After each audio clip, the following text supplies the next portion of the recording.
संसद के बजट सत्र के दूसरे चरण की शुरुआत हंगामेदार हुई है। राज्यसभा में नेता प्रतिपक्ष मल्लिकार्जुन खड़गे ने आज राज्यसभा में देश में बढ़ रहे पेट्रोल डीजल की कीमतों का मुद्दा उठाया और सदन की कार्यवाही स्थगित कर इन बढ़ी कीमतों पर चर्चा करने की मांग की। लेकिन ऐसा न होने पर कांग्रेस के सांसदों ने जमकर हंगामा किया, जिसके चलते आज 4 बार सदन की कार्यवाही स्थगित करनी पड़ी। बजट सत्र के दूसरे चरण के पहले ही दिन सरकार को पेट्रोल, डीजल और गैस की बढ़ती कीमतों के मसले पर विपक्ष के तीखे हमले झेलने पड़े। 10 बजे प्रश्नकाल शुरू होते ही राज्यसभा में विपक्ष के नेता मल्लिकार्जुन खड़गे ने सदन की कार्रवाई को रोककर तत्काल पेट्रोल, डीजल की कीमतों में हो रही बढ़ोतरी पर चर्चा की मांग की।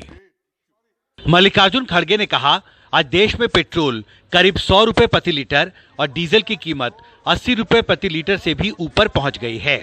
विपक्ष के हंगामे की वजह से सदन की कार्रवाई को 4 बार स्थगित करना पड़ा। 6-7 साल में करीब 21 लाख करोड़ रुपए कमाए हैं। वो कमाए सो पैसा किस किस योजना में गया? पेट्रोल, डीजल, एलपीजी, इसकी कीमतें जो बढ़ रही हैं और रोजाना बढ़ रही है। पहले तो कई हफ्तों को बढ़ते थे, अब तो रोजाना बढ़ रहे हैं, सुबह एक शाम में ही। हम ये चाहते हैं कि लोगों को इससे कष्ट हो रहा है। हमने यही रखा और यही कहा आपके पास कि जो पहले जैसा था वैसा रखिए।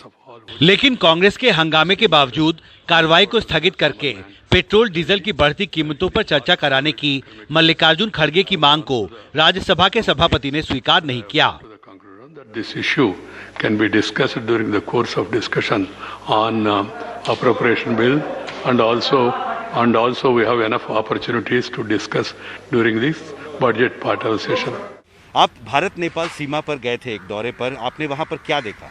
नहीं, मैं देखा कि जो नौजवान लड़के हैं उधर से कनस्टर भर भर के पेट्रोल और डीजल, मैं उन लोगों को रोका, बोले कि सर उधर नेपाल में 25 रुपया सस्ता पेट्रोल और डीजल का प्राइस है, तो हम लोग ले आते हैं, हम लोगों को कुछ करने को है नहीं, तो इसी में कुछ पैसा बनाते हैं, पॉकेट मनी निकल जाता है।